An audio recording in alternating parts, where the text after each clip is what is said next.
My stepsister raided my home office and stole valuable client property. But when I confronted her, she sent her drunk boyfriend to intimidate me. He pounded on my door screaming threats, unaware he was being recorded in 4K for the police to see. This is where the story truly begins, and you won't want to miss what happens. Make sure you're subscribed to see it through to the end. We're always curious. Where in the world are you all watching from today? Let us know in the comments. The silence of my home office was usually my sanctuary, a heavy, dust-mote-filled quiet that smelled of old paper and chemical solvents.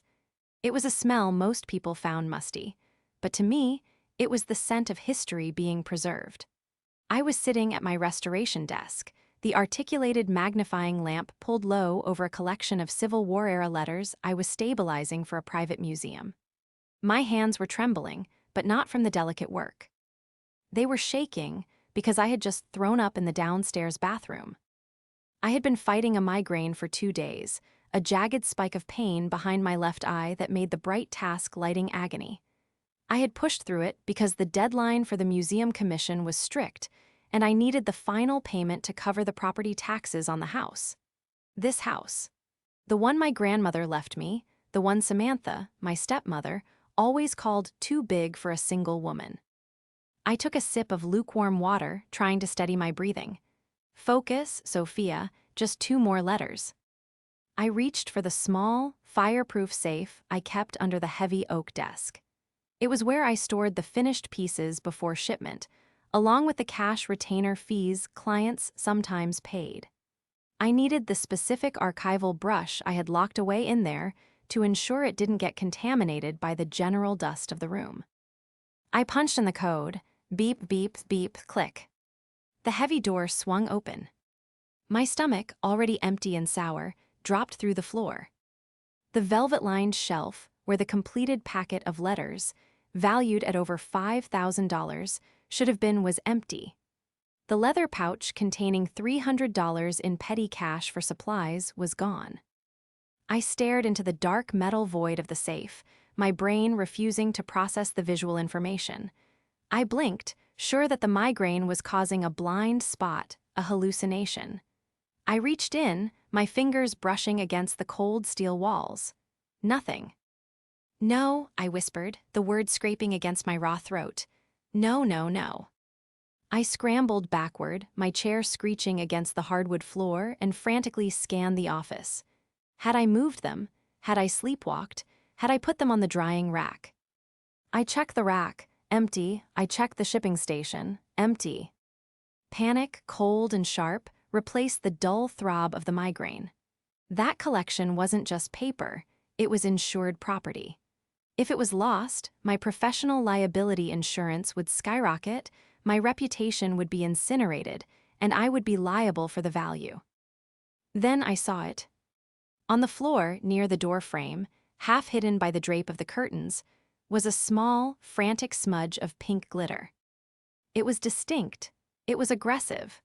It was the exact shade of the body shimmer spray my stepsister, Laura, had been marinating in when she stopped by unannounced yesterday afternoon, just to use the bathroom, while I was on a Zoom call with a client. I stood up, the room spinning slightly. I remembered the sound of the office door clicking shut yesterday. I remembered thinking it was just the wind. I remembered Laura walking out 10 minutes later, clutching her oversized tote bag a little tighter than usual, giving me a wave that felt too bright, too hurried. She didn't. But the nausea rising in my throat told me exactly what my brain was trying to deny. She didn't just steal money. She stole my career. The betrayal hit me harder than the physical illness. It wasn't just theft. It was a violation of the one boundary I had set with my family. The office is off limits. I grabbed my phone, my thumb hovering over Laura's contact name. My heart was hammering against my ribs like a trapped bird. This wasn't a misunderstanding. This was a crime. And as I looked at the empty safe, I realized that the sickness I felt wasn't just the migraine. It was the crushing realization that my family had finally gone too far. I didn't call the police immediately. That was my first mistake, born of a lifetime of conditioning. When you grow up in a house where keeping the peace is the highest virtue, you learn to absorb impacts rather than deflect them. You become a shock absorber for other people's dysfunction. Instead, I dialed Laura. The phone rang 4 times. 5. 6. I could picture her looking at the screen, rolling her eyes, maybe showing it to Jax, her on-again, off-again boyfriend who was currently on and living on her couch. "What?" Laura's voice answered, breathless and annoyed. I could hear music thumping in the background, the bass distorting the call. "Laura," I said, my voice shaking despite my best efforts to sound authoritative, "I need you to bring back the packet from my safe, and the cash, right now." There was a pause, the music didn't stop, but her breathing hitched. "Excuse me, Sophia, are you high? I don't know what you're talking about." "I found the glitter, Laura," I said, gripping the edge of my desk so hard my knuckles turned white. "In my office, by the safe. You were the only person in the house yesterday. The code is my birthday, which you know. You're the only one who knows it." "Wow," she scoffed, a harsh, ugly sound. "So now I'm a thief. You invite me over, I use your bathroom because I was bursting, and this is the thanks I get. You've always been jealous that Dad spends time with me, but accusing me of stealing? That's low, even for you." "The letters are client property, Laura. They are worth thousands of dollars. If I don't get them back within the hour, I'm filing a police report." "You wouldn't dare," she hissed, the mask of innocence slipping. "Dad would never forgive you. You'd ruin the family over some old paper. You're so dramatic. Maybe you misplaced them. You're always so scattered with your little hobbies." "It's my career, not a hobby. Bring them back." "I don't have them," she screamed, and then the line went dead. I stared at the phone, the silence of the house rushing back in, heavier than before. My head pounded. I walked to the window and looked out at the driveway. It was empty. The suburban street was quiet, the oak trees swaying gently in the wind. It looked so peaceful, a stark contrast to the chaos unraveling inside my chest. I called my father, Thomas. "Dad," I said as soon as he picked up, "Laura took something from my safe. I need you to tell her to bring it back." "Sophia, honey, slow down," Thomas said, his voice carrying that familiar, weary tone he used whenever Samantha or Laura caused a scene. "Laura is here with us right now. She's very upset. She says you called her a criminal." "She is a criminal if she doesn't return it, Dad. She stole client property." "Now, Sophia, stolen is a harsh word," he sighed. "Maybe she borrowed something. You know how she is. She doesn't think things through. She's young. She's struggling right now. You know Jax hasn't found work yet." "She's 25, Dad. She's not a child. And she didn't borrow a sweater. She took historical documents." "Just let me talk to her," he pleaded. "Don't do anything rash. Don't call the authorities. You know how that would kill Samantha. We can sort this out as a family. Just give it time." "I don't have time," I said, tears of frustration stinging my eyes. "I have a deadline." "Sophia, please be the bigger person. You always are." He hung up, "Be the bigger person," the family motto etched into my tombstone. I sank onto the floor of my office, pulling my knees to my chest. The nausea rolled over me again. They were circling the wagons, protecting Laura as always, painting me as the hysterical, uptight spinster sister who cared more about old paper than flesh and blood. But as I sat there, wiping my eyes, a cold resolve began to crystallize in my gut. They thought this was the same old dynamic. They thought I would cry, complain, and eventually replace the money myself to avoid a scene. They thought I was defenseless in this big house. They had forgotten one crucial thing. 2 months ago, after a series of package thefts in the neighborhood, I hadn't just installed a doorbell camera. I had upgraded the entire perimeter security system to a commercial-grade setup, including a high-definition camera with audio hidden in the eaves of the porch, and motion sensors that logged every single entry and exit with timestamps. And I hadn't told a soul. I pulled up the app on my phone. I scrolled back to yesterday's date, 2:14 p.m. There was Laura entering my house empty-handed. 2:26 p.m. There was Laura leaving. I zoomed in. The video was crystal clear. The top of the antique leather pouch was peeking out of her tote bag, and in her other hand, she was clutching the unmistakable archival folder, bent slightly at the corner, a sight that made me physically wince. I had the proof, but I knew that showing it to Dad would just result in more excuses. I needed to protect myself. I didn't know it yet, but that video clip was about to become the most important document I had ever archived. To understand why my family felt comfortable robbing me, you have to understand the precedent I had set. I had spent my entire 20s buying their love, or at least, renting their tolerance. When I was 22 and just starting my apprenticeship, I lived on ramen so I could loan Laura money for a prom dress she had to have. She never paid me back.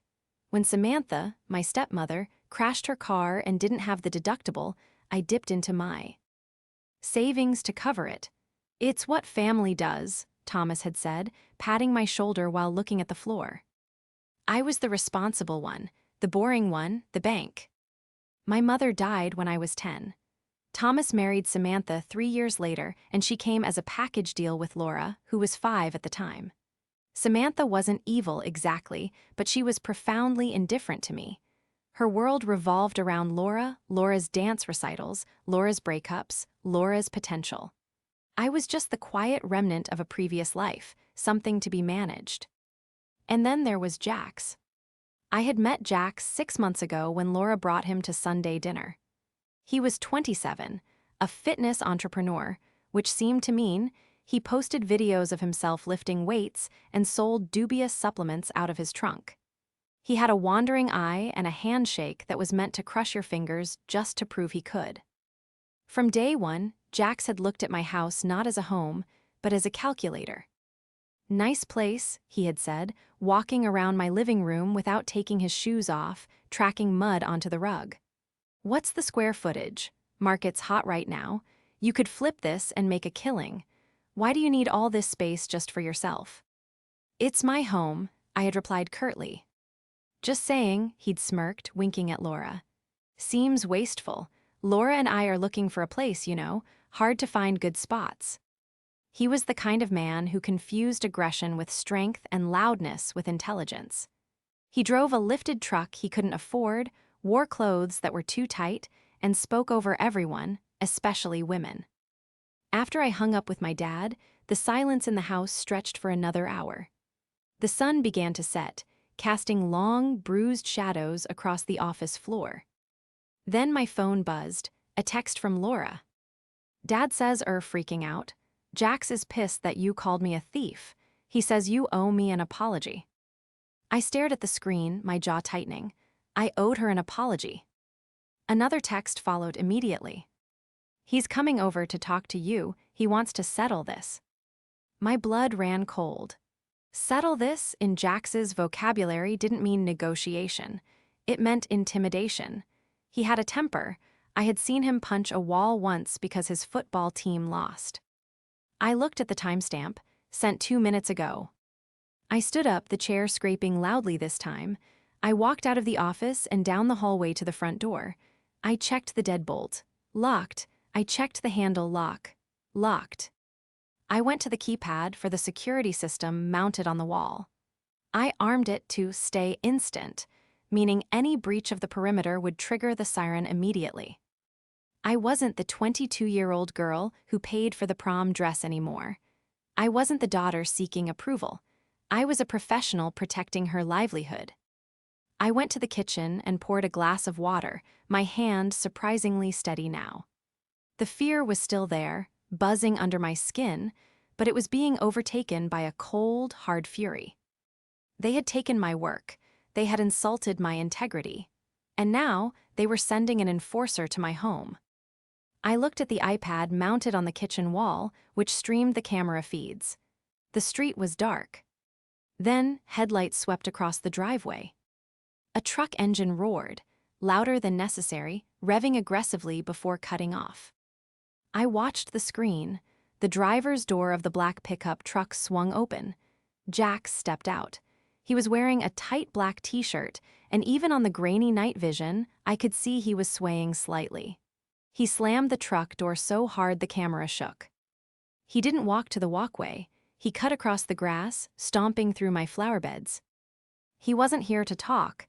He was here to scare me into submission. He was here to make sure the bank stayed open and kept its mouth shut. I tapped the screen to unmute the audio on the outdoor camera. "Sophia," his voice boomed through the iPad speakers, slurred and thick with rage. "Open this damn door." I stood in the dark kitchen, the blue light of the screen illuminating my face. I didn't move toward the door. I didn't call out. I picked up my phone and dialed 911. 911, what is your emergency? "My name is Sophia," I said, my voice low and clear. "There is an intoxicated man trying to break into my home. He is aggressive and I fear for my safety." "Is he armed, ma'am?" "I don't know," I said, watching Jax on the screen as he raised a fist and hammered on my front door, the wood groaning under the impact. "But he's getting violent. Officers are on the way. Stay on the line." I watched the screen. Jax kicked the door. "Come out here, you crazy bitch," he screamed, his voice cracking. "You want to disrespect my girl? You want to lie about family." He thought he was the predator. He thought I was the prey. He had no idea that he was performing for an audience of one, and that the reviews were going to be devastating. The operator's vow. Ice was a calm anchor in the chaotic storm that was currently hammering against my front door. "Officers are 2 minutes away," she said. "Has he gained entry?" "No," I whispered, watching the iPad screen. Jax had stopped kicking the door. Now he was pacing the porch, his chest heaving, muttering to himself. He looked disoriented, swinging his head back and forth like a trapped animal. He leaned over the railing and spat into my prize-winning hydrangeas. "He's pacing. He seems winded. Stay away from the door until officers secure the scene." Outside, the darkness was suddenly sliced apart by the silent, strobe light flash of blue and red. No sirens. They had cut them to approach unnoticed. I watched on the screen as 2 patrol cars rolled to a stop at the curb, blocking Jax's truck. Jax didn't notice them until the first spotlight hit him, blindingly bright, freezing him against the white siding of my house like a deer caught in high beams. "Police, show me your hands." The command was barked with such authority that I flinched in my kitchen. Jax, however, did the stupidest thing possible. He raised a hand to shield his eyes and took a step toward the officers, shouting something unintelligible about his rights and "that bitch inside." "Hands now, get on the ground." I watched, holding my breath as Jax hesitated. For a second, I thought he was going to charge them. His shoulders bunched, his posture aggressive.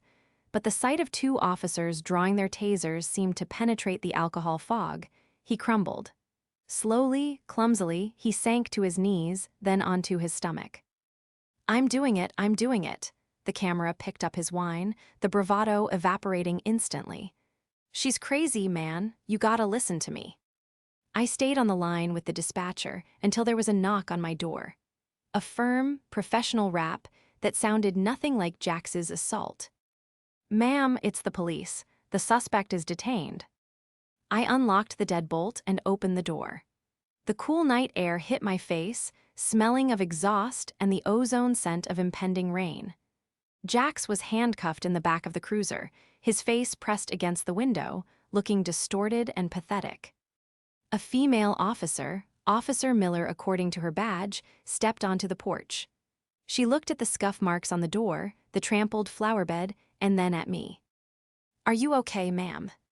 "Physically, yes," I said, my voice trembling. "He's my stepsister's boyfriend." "He's pretty intoxicated," she noted, writing in her notebook. "He's claiming he lives here and you locked him out." "He definitely does not live here," I said firmly. "I have security footage of his arrival 10 minutes ago. I have footage of him kicking the door and threatening me, and," I took a deep breath, "I want to file a report for attempted break-in and harassment, and theft." Officer Miller looked up. "Theft tonight?" "No, yesterday, my stepsister. That's why he's here. I confronted her about stealing valuable property from my home office, and she sent him to..." intimidate me. Okay, Miller said, her demeanor shifting from domestic dispute to criminal investigation. We're going to need to see that footage and get a full statement. We'll take him in for drunk and disorderly and trespassing for tonight. That buys you some time, but if you want to press charges for the theft, we need details. I have them, I said. I have everything. For the next 2 hours, my house was a hub of bureaucratic activity. I downloaded the clips: Laura's theft, Jax's arrival, the threats. I wrote out a statement detailing the missing items. Civil War correspondence collection, estimated value $5,200. Petty cash, $300. When the police finally left, the silence that returned to the house was heavy, but it felt different. It wasn't the silence of a victim hiding in the dark anymore. It was the silence of a war room. I didn't sleep. The migraine had receded into a dull, rhythmic throb, replaced by the adrenaline of survival. I sat at my computer, the glow of the monitor the only light in the room. I needed to know exactly who I was dealing with. Jax, whose real name, I learned from the police report, was Jackson Miller, had always been vague about his business. I started digging. I pulled up the public court records for the county, nothing under Jackson Miller. I widened the search to the neighboring counties. Bingo! 2 years ago, Jackson Miller versus State. Assault, dismissed. 3 years ago, small claims. A landlord suing for unpaid rent and damages totaling $4,000. Judgment for the plaintiff. He wasn't an entrepreneur. He was a drifter who left a trail of debt and broken drywall wherever he went. Then I turned my attention to the stolen items. Why steal letters? The cash, I understood, but the letters were niche. You couldn't just sell them at a pawn shop. You needed a collector, a dealer. Unless they didn't know what they had. I went to eBay, I see. Arched old letters, Civil War paper, antique documents. Nothing. I checked Craigslist, nothing. Then I checked Facebook Marketplace. I searched within a 50-mile radius. My heart stopped. There, posted 4 hours ago under a profile named Jimrat J, was a listing, old paper bundle. Found in attic. Looks cool. $200 OBO. The photo was blurry, taken on a bedspread I recognized as Laura's. It showed the packet of letters, the archival ribbon I had tied them with still intact. $200. He was selling $5,000 worth of history, my client's property, for $200 to buy protein powder or beer. I didn't report the listing, not yet. I took a screenshot, I printed it, I printed the timestamp, I printed his profile picture. I had the trap. Now, I just had to wait for the rest of the rats to come looking for the cheese. The sun came up gray and listless, the light filtering through the blinds doing nothing to warm the house. I had showered and dressed in my client meeting, clothes, a sharp blazer, tailored trousers. I needed the armor. At 8:30 a.m., the inevitable happened. My driveway sensors chimed, motion detected. It was my father's sedan. I watched on the kitchen iPad as Thomas got out of the driver's side. He looked gray, defeated, but it was Samantha who drew my attention. She stormed out of the passenger side like a hurricane making landfall. She was wearing sunglasses, likely to hide crying eyes, but her mouth was set in a hard, grim line. I met them at the door. I didn't unlock the screen door. I spoke through the mesh.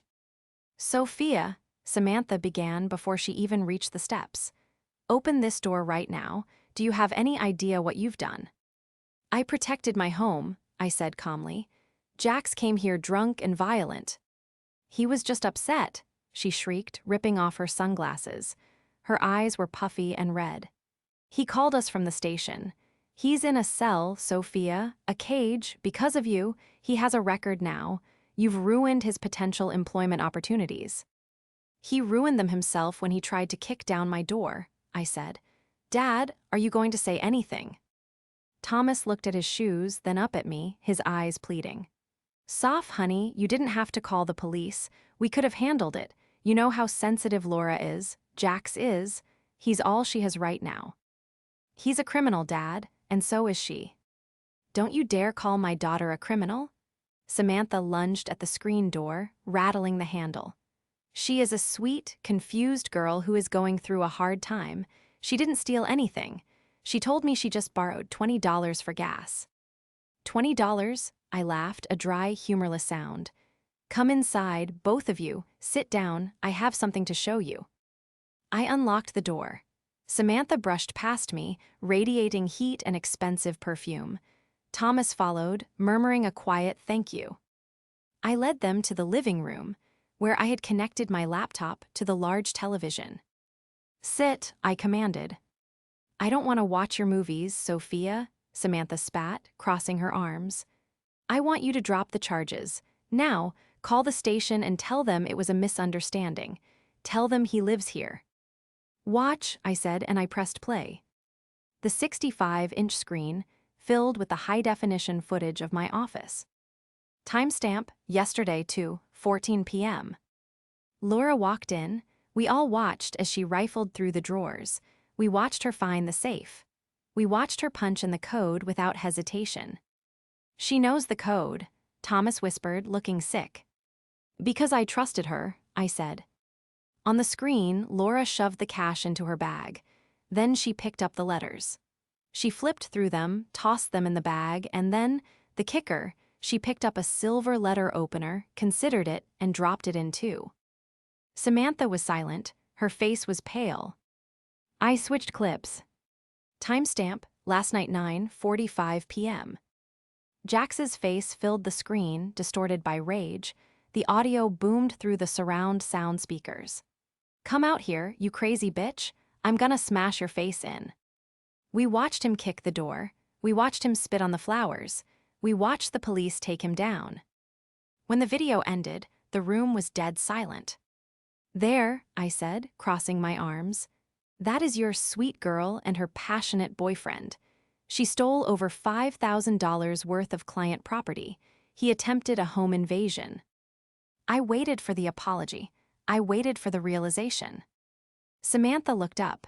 Her eyes weren't filled with shame. They were filled with calculation. Well, she sniffed, smoothing her skirt. The letters are just old paper, Sophia. Who cares? And the money? You have so much of it. You just got that big check last month. Laura is drowning in student loans. She probably intended to pay you back. My jaw dropped. She stole from a safe, Samantha. She borrowed, Samantha corrected, her voice gaining strength. And as for Jax, you provoked high. You called Laura and accused her. Of course he was going to defend her honor. Men get angry, Sophia. If you had a boyfriend, you'd understand. The cruelty of the statement took my breath away. So, Samantha continued, standing up. Here is what is going to happen. You are going to go to the police station. You are going to say you found the items. You are going to say you invited Jax over and it got out of hand. You will drop everything. Because if you don't, she paused, her eyes narrowing. If you don't, you are destroying this family, and I will make sure everyone knows what a cold, heartless, vindictive sister you are. I looked at my father. Dad, are you hearing this? Thomas rubbed his temples. Sophia, can't we just fix the money part? I'll write you a check, I'll pay for the letters. Just let the police part go, please, for me. He was taking out his checkbook. He was actually taking out his checkbook to pay for his stepdaughter's theft so her abuser wouldn't face consequences. Something inside me, the last little thread of hope I had for my father, snapped. It was a clean break. No pain, just clarity. Put your checkbook away, Dad, I said quietly. Good, Samantha said, clapping her hands. I knew you'd see reason. I'm not dropping the charges, I said, and you need to leave my house. Now. The explosion that followed my refusal was predictable. Samantha screamed. She knocked a vase off my entry table, shattering it, another thing to add to the bill, before storming out. Thomas lingered for a moment, looking at me with wet eyes. You're choosing this, he said, his voice trembling. You're choosing to be alone. No, Dad, I replied, looking at the shattered porcelain on the floor. You chose them, a long time ago. I'm just finally accepting it. He left. I locked the door behind them and immediately called the police non-emergency line to add the broken vase to the file. I was done absorbing impacts. But the war was far from over. By noon, my phone was blowing up. Samantha had unleashed the flying monkeys. Calls from aunts I hadn't seen in years, text messages from cousins. Aunt Brenda, I heard you had Laura's boyfriend arrested over a misunderstanding. That seems very extreme, Sophia. Family should stick together. Cousin Mike, dude dropping a dime on family, not cool. She was spinning the narrative. I was the rich, uptight spinster. Laura was the struggling victim. Jax was the misunderstood protector. I ignored them all. I had bigger problems. The police had Jax on the assault and trespassing, but the theft charge against Laura was still pending investigation. They needed proof of intent to sell or proof of possession. Since the items weren't in her bag when she got home, according to her statement, she claimed she never took them. It was her word against my video. A good lawyer could argue she put the items back, or that the video didn't show what was inside the folder. I needed the letters. I pulled up the Facebook Marketplace listing again. Jimrat J. If I messaged him, he'd know it was me. He was in jail, so obviously he wasn't checking his messages. But Laura had his passwords. I knew she did. She checked his DMs constantly because she didn't trust him. If the listing was still up, Laura hadn't taken it down yet. Maybe she didn't know he had posted it, or maybe she was hoping to sell them quickly to get bail money. I needed a buyer, a fake buyer. I called my colleague Marcus. Marcus was a large, bearded man who looked more like a biker than an antique book restorer. Marcus, I need a favor, a big one. I explained the situation. Marcus listened, his breathing getting heavy on the other end. They stole the Vicksburg letters, the ones with the original wax seals. Yes. I'm in. What do you need? I need you to message this seller. Offer full price. Cash, today, meet in a public place. I'll drive you, but I'll stay in the car. We need to get the letters back, and we need to record the transaction. Done. Marcus sent the message. Hey, interested in the paper bundle? I'm a collector. $200 cash. Can meet at the Starbucks on 4th in an hour. We waited 10 minutes, 20. Then a ping. Sure, 4th Street Starbucks. Be there in 45. My stomach twisted. Jax was in jail, which meant Laura was coming. She was selling my stolen property to bail out her boyfriend who had tried to attack me. The circle of toxicity was perfect. I picked Marcus up. We drove to the Starbucks, parking across the lot where we had a clear view of the entrance. I wore a baseball cap and sunglasses, slouching low in the driver's seat. At 2:00 p.m. exactly, Laura's beat-up Honda Civic pulled in. She looked terrible. Her makeup was smeared, her hair in a messy bun. She was clutching a plastic grocery bag. That's her, I said, my voice tight. Okay, Marcus said. He adjusted his glasses, checking the hidden camera pen in his shirt pocket. I'm going in. IW. Atched through the windshield, Marcus stood by the door. Laura approached him. They spoke briefly. She looked nervous, checking over her shoulder. She opened the plastic bag. Even from this distance, I recognized the folder. Marcus nodded. He pulled out an envelope of cash. He handed it to her. She handed him the bag. The transaction was complete, trafficking stolen goods. Marcus turned and walked back toward my car. Laura stood there for a second, counting the money, a look of relief washing over her face. She had her $200. She had no idea she had just sold her freedom for it. Marcus got into the car and handed me the bag. I opened it. The letters were there.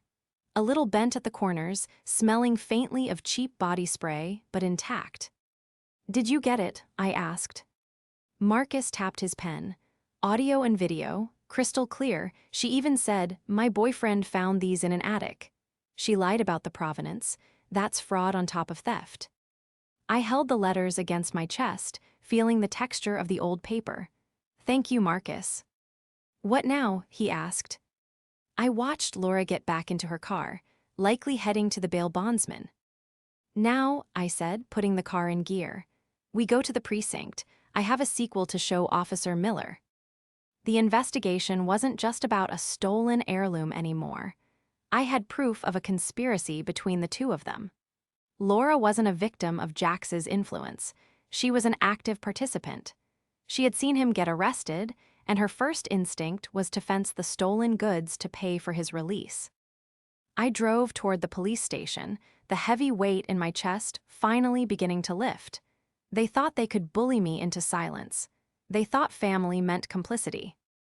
They were about to learn that archivist didn't just mean I kept old things safe. It meant I kept receipts. The summons arrived via text message at 4:00 p.m., just as I was finishing my statement with Officer Miller at the precinct. It was from Samantha, family dinner, 7:00 p.m. Sharp. Jax is out. We are going to settle this as a family, once and for all. If you don't show up, don't bother calling yourself a Miller ever again. I showed the text to Officer Miller. She raised an eyebrow, leaning back in her chair. The fluorescent lights of the station hummed overhead, a stark contrast to the warm, manipulative domesticity Samantha was trying to orchestrate. You know you don't have to go, Miller said. We have enough for a warrant on your stepsister based on this video alone. Trafficking stolen goods, filing a false report.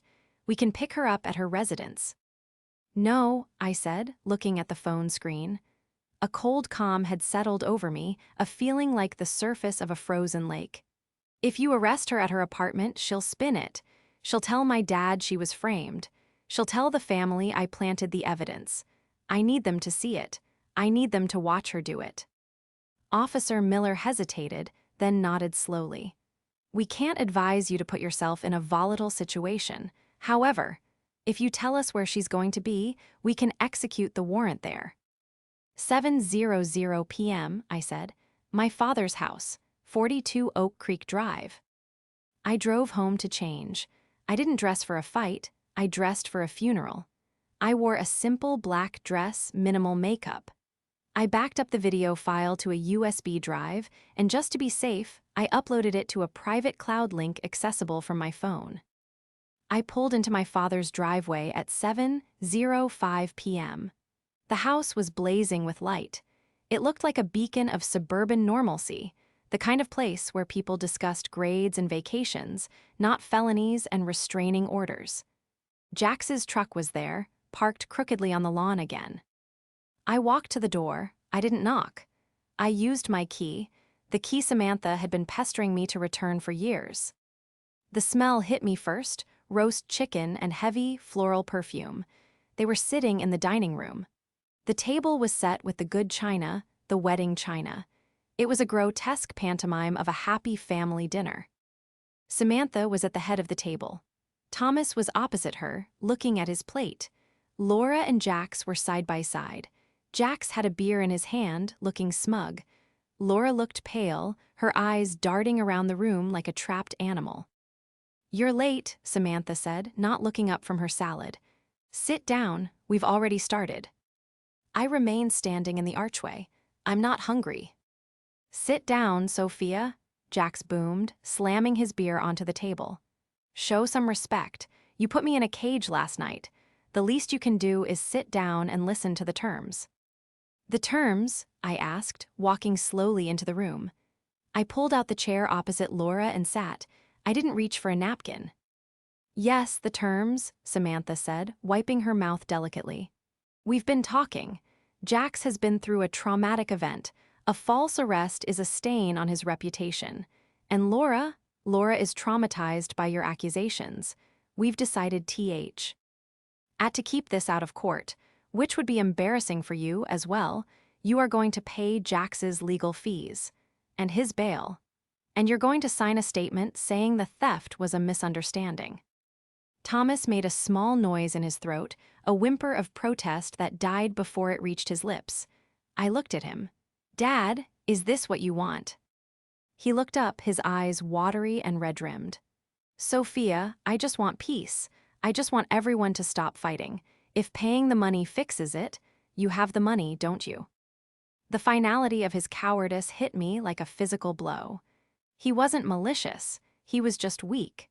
And his weakness was more dangerous than Samantha's malice because it gave her permission to operate. "I'm not paying anything," I said softly. "Then we sue," Jax sneered, leaning forward. "Defamation, emotional distress. My cousin is a paralegal. He says we have a case. You locked me out and entrapped me." "And the letters?" I asked, looking directly at Laura. "What about the client property?" Laura flinched. "I told you I didn't take them. Maybe you lost them. Maybe you're going crazy, like your mom did at the end." The room went silent. The reference to my mother, who died of a brain aneurysm, not mental illness, was a low blow even for her. I stood up. "Actually, I have a presentation for you, since we're discussing evidence." "Sit down," Samantha shrieked. "We are not watching your little videos." "It's not my video," I said, walking over to the large smart TV mounted on the living room wall, visible from the dining table. "It's Laura S." I pulled out my phone and cast the screen to the TV. The image of the Starbucks parking lot filled the 70-inch screen. The audio was crisp, amplified by my father's expensive soundbar. "Marcus, here's the 200. Laura, thanks, you're a lifesaver. My boyfriend found these in an attic we just need the cash for. You know, bills." The silence in the dining room was absolute. It was a vacuum, sucking the air out of the room. On screen, Laura counted the money. She smiled. She looked relieved.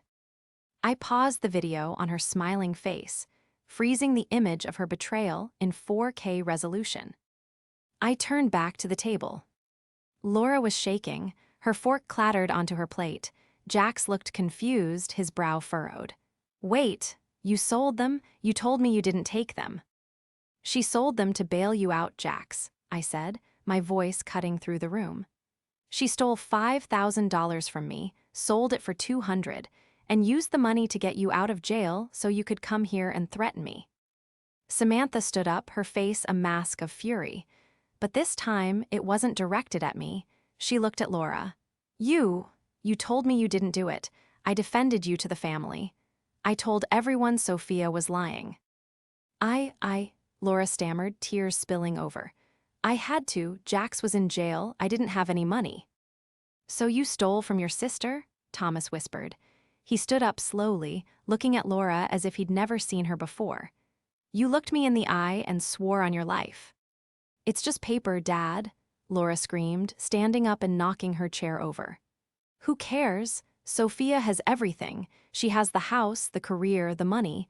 Why does she get everything and I get nothing? It's not fair." "Life isn't fair," I said, "and neither is the justice system when you commit a felony." As if on cue, the doorbell rang.